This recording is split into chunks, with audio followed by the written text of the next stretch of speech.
Alright guys, in this video what I want to do is talk about the decisions in the the production area.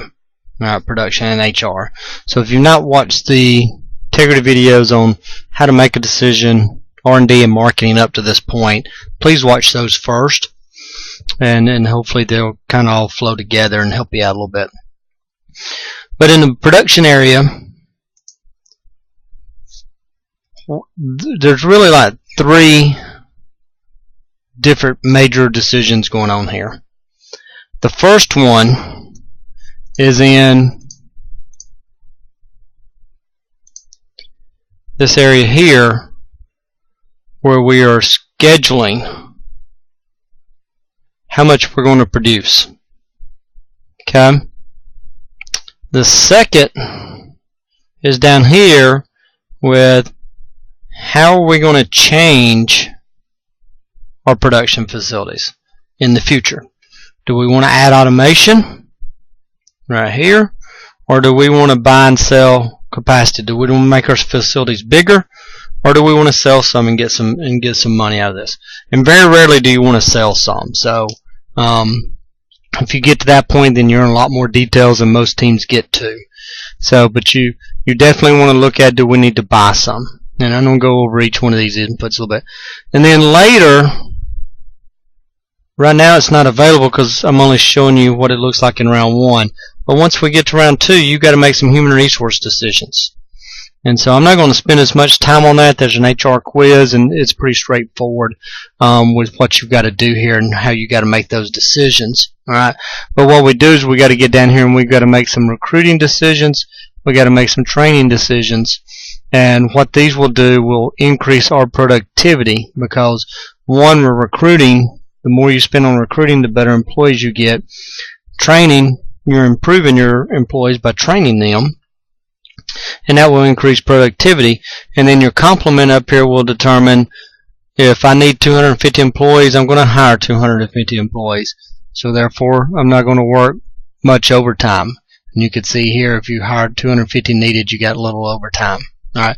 That also lowers down your turnover rate. If I knew that I was going to be doing some things where I did not need 250 in the next round, I may not want to go from 248 to 250 because then I may just have to lay them off. And there are some layoff separation costs. It will tell you here if you had to separate any, and there are some costs to that. Okay. But if you have less than 100%, you're going to have a little bit more overtime, and your turnover goes up a little bit higher. So, but that's HR, just real brief, but you can get more details of that and ask me questions if you have any. So let's get to the scheduling. All right. All right, on the scheduling, where this comes from is the first thing that you probably do need to do is in your marketing, you're going to put in your forecast. So let's say that I'm forecasting 1,300. Okay?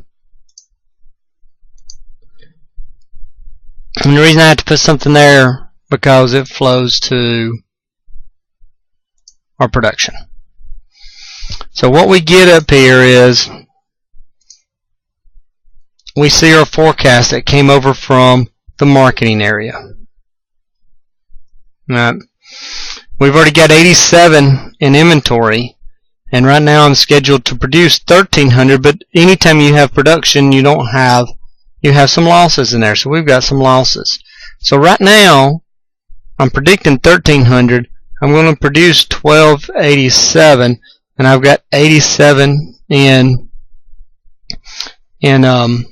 inventory. So at the end of the day, this is how many I'm going to have available to sell, 1,374.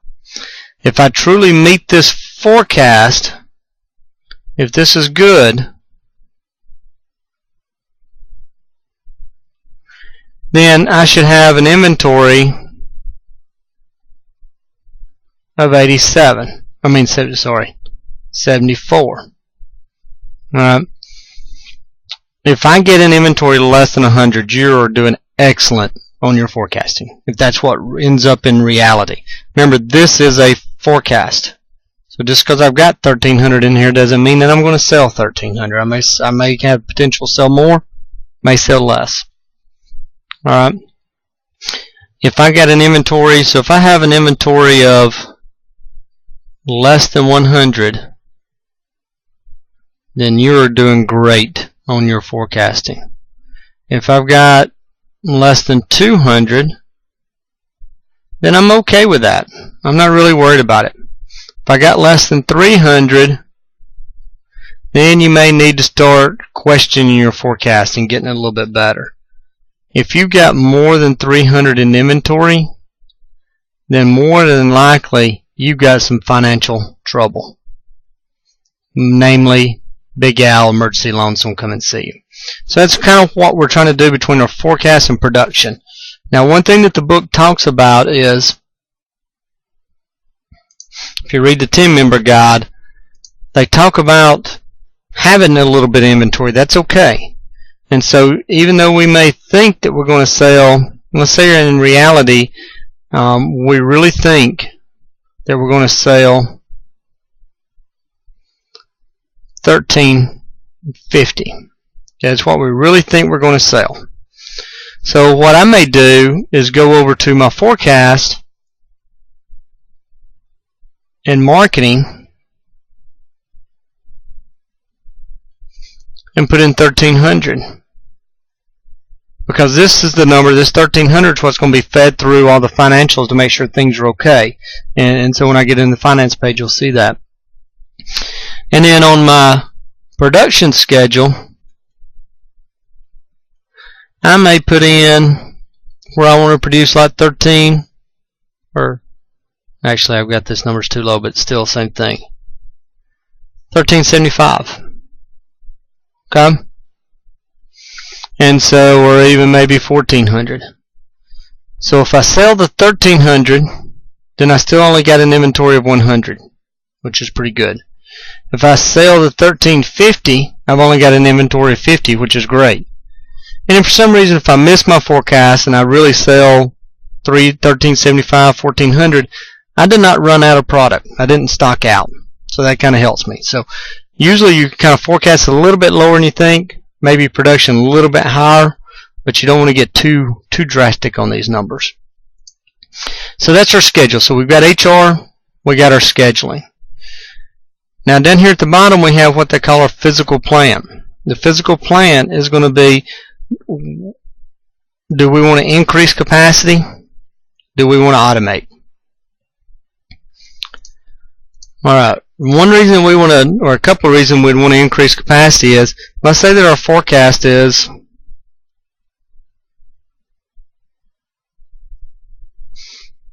$1,700 units.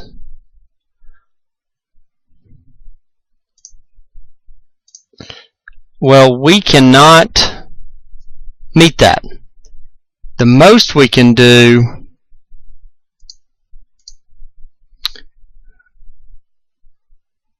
the max production is 1,600. Remember, this is first shift capacity of 800, so I got to multiply this times 2 to get the 1,600. That's all I can produce. And then there's going to be some loss in that, so it's really like 1,590 or something like in there. So if I really think it's going to be 1,700, then I need to add 100 in here. Okay? So that's what we'll do. Not that I think my forecast is that, but I want to add 100 just to meet production. I mean, meet demand that I think is going to come in the next round or two. All right, and you're going to see down here that we spent $1.8 million to add 100 units in first shift capacity. So I'm really adding 200 total. Okay. Now the other decision you have to make is, what do we want automation? Well, before I get to that, so we know that buying and selling capacity is helping us meet demand if we're starting to run full, can't meet demand anymore. But what it also does is, if let's say that my forecast, we're several rounds into it and we got several products. So Able, we think, is going to sell 900 units. Well, by me having the capacity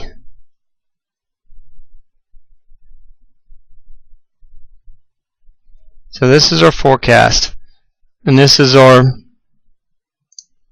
let me start all over. So let's say that our sales, we think our sales is going to be 900. If our capacity is at 900, remember this is first shift capacity, then we don't run a second shift. So therefore we save labor dollars. Alright? So two things on the buy and sell capacity. Do we need it to meet demand? And do we want to add some to save on labor? And so those are decisions that you have to think about. The automation is, all automation is how advanced is our production facilities, our factories. So if it's at 3, then it's not real highly automated. In other words, we got a lot of computer systems, networking systems, robots, those type of things performing the functions instead of human labor. If it's at 10, it's at max automation. Now what does this do for us? Not everything is positive. So if we increase automation, then we are going to save dollars on labor. Okay? But that's the positive. But the negative is cost a lot of money to automate.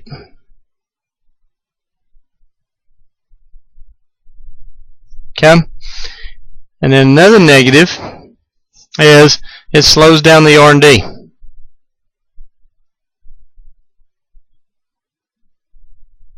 So it slows down the R&D process, and it makes R&D more expensive when on the products that you're automated for. Okay, this is basically on products, so only for Able if we've done this. Alright, so how does it slow down R&D and how does it make it more expensive? Well, everything's automated. So when I make changes to my products, I have to change everything with all the machines that does work on that product because now the product's different. And so it costs money to do that. It slows it down to re-engineer those machines. How does it save on labor? Well, you got less people. So therefore, if you get less people, then you're not paying as much. Okay. So pretty self-explanatory. How does it cost money? Well, let's look. Now we're at 1.8. Let's take this back down to 0. And you're going to see that our total cost right now is 0. And we're going to bump this up. Let's just go to 5.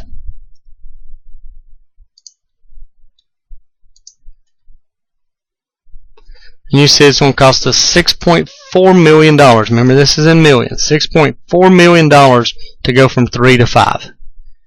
The most we can spend is this max invest. Right? Why is that important? That you keep that in mind. Well, let's say that we wanted to add a new product.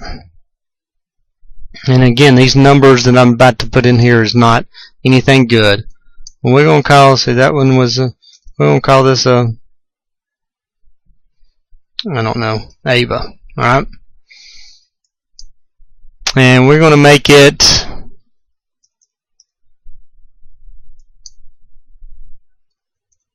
and these numbers may be way off, so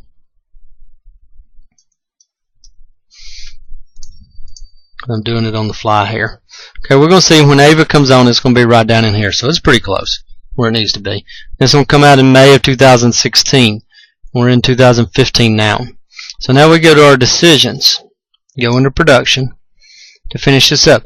Now we're going to see that there is a column for Ava. Now there's nothing to schedule in 2015 because it don't even come out to 2016, even though you could if you wanted to. You could type a number in here, but it doesn't do any good. All these are dashed because it's not available until round 2, 2016. But you also notice that our first shift capacity has got a dash. It means there's not any. There's not a production facility. So when you add a new product, you must buy capacity. If you don't buy this, because it takes 1 year for the capacity to be effective. So if I do it in round 1, it's not available until round 2. Okay? Or 1 round. So if I did not buy capacity in round 1, when AVA became available in round 2, I couldn't build it. And so I couldn't sell it if I can't build it. So I want to build some capacity here. And again, these numbers are not anything that I've thought out real smart. So I just want to put 250. Let's recalculate that. And you're going to notice that my number down here turns red. That's because I can't afford to automate from 3 to 5 on Able and add 250 for AVA. It's more than I can afford. So anytime you put in something that doesn't work, it's going to give you this red mark. Now if you put in something that works but is not very smart, it's going to let you do that. So you still got to be careful. So let's knock this down to 4. Recalculate. And you see that I can afford this. I actually could do a little bit more if I wanted to in things. I would highly recommend, you're taking over a mediocre company and you've got to get sales up. You've got to grow this company for it to be good. Right?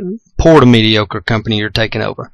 So if you want this thing to be good, then you've got to grow sales.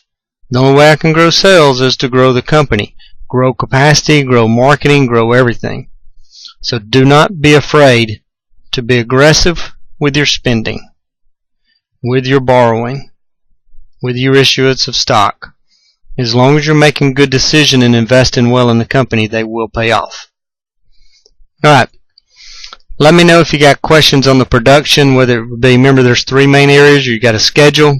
You've got to either buy, sell capacity, increase automation. So you got to plan what you want your plant to be over the next year or 2. And then starting in round 2, we start doing HR, where we got to determine, do we hire everybody we need, and how much do we train, how much do we spend on recruiting. Alright, let me know if you've got any questions.